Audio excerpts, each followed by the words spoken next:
रामायण में एक घास के तिनके का भी रहस्य है जो हर किसी को नहीं मालूम, क्योंकि आज तक किसी ने हमारे ग्रंथों को समझने की कोशिश नहीं की।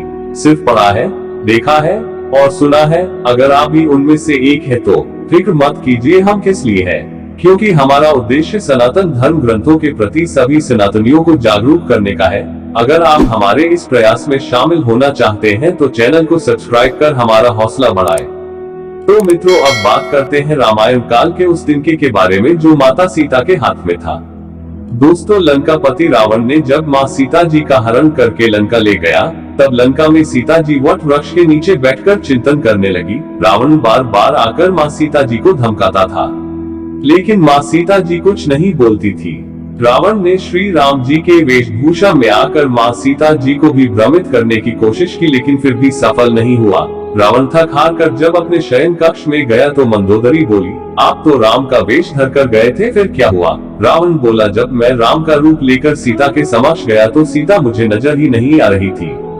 रावण अपनी समस्त ताकत लगा चुका था, लेकिन जगत जननी माँ को आज तक कोई नहीं समझ सका, फिर रावण भी कैसे समझ पाता।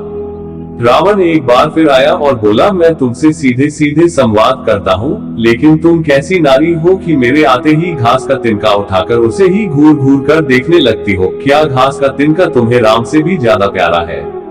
रावण के इस प्रश्न को सुनकर माँ सीता जी बिल्कुल चुप हो गई और आंख से आंसुओं की धार बह पड़ी। आइए आपको बताते हैं माता सीता के उस तिनके के रहस्य के बारे में। जब श्री राम जी का विवाह माँ सीता जी के साथ हुआ, तब सीता जी का बड़े आदर सत्कार के साथ गृह प्रवेश भी हुआ। बहुत उत्सव मनाया गया। जैसे कि एक प्रथा है कि नव वधू जब ससुराल आती है तो उस नववधू के हाथ से कुछ मीठा पकवान बनवाया जाता है, ताकि जीवन भर घर पर मिठास बनी रहे। इसलिए माँ सीता जी ने उस दिन अपने हाथों से घर पर खीर बनाई और समस्त परिवार, राजा दशरथ सहित चारों भ्राता और ऋषि संत भी भोजन पर आमंत्रित थे।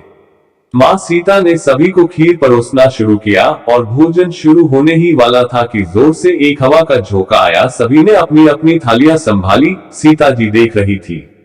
ठीक उसी समय राजा दशरथ जी की खीर पर एक छोटा सा घास का तिनका गिर गया। माँ सीता जी ने उस तिनके को देख लिया, लेकिन अब खीर में हाथ कैसे डाले ये प्रश्न आ गया।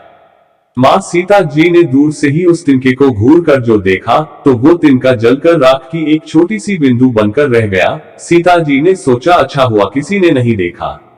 लेकिन राजा दशरथ माँ सीता जी के इस चमत्कार को देख रहे थे। फिर भी राजा दशरथ जी चुप रहे और अपने कक्ष में चले गए और माँ सीता जी को बुलवाया। फिर राजा दशरथ बोले, मैंने आज भोजन के समय आपके चमत्कार को देख लिया था। आप साक्षात जगत जननी का दूसरा रूप हैं। लेकिन एक बात आप मेरी जरूर याद रखना, आपने जिस नजर से आज उस तिनके को देखा था, उस नजर से आप अपने शत्रु को भी मत देखना। इसलिए माँ सीता जी के सामने जब भी रावण आता था तो वो उस घास के तिनके को उठाकर राजा दशरथ जी की बात याद कर लेती थी।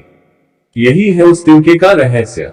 माता सीता जी चाहती तो रावण को उस जगह पर ही राख कर सकती थी, लेकिन राजा दशरथ जी को दिए वचन की वजह से शांत रही, नहीं तो रावण को पल भर में जलाकर राख कर देती माता सीता, जिससे रावण भी भली भांति समझ गया था। मित्रों, ये था माता सीता के हाथ में रहे उस तिनके का। क्या आपको ये रहस्य आपसे पहले पता था या नहीं? कमेंट बॉक्स में जरूर बताना। और जानकारी पसंद आई है तो लाइक, शेयर और चैनल को सब्सक्राइब अवश्य करें। तब तक के लिए जय श्री राम मित्रों।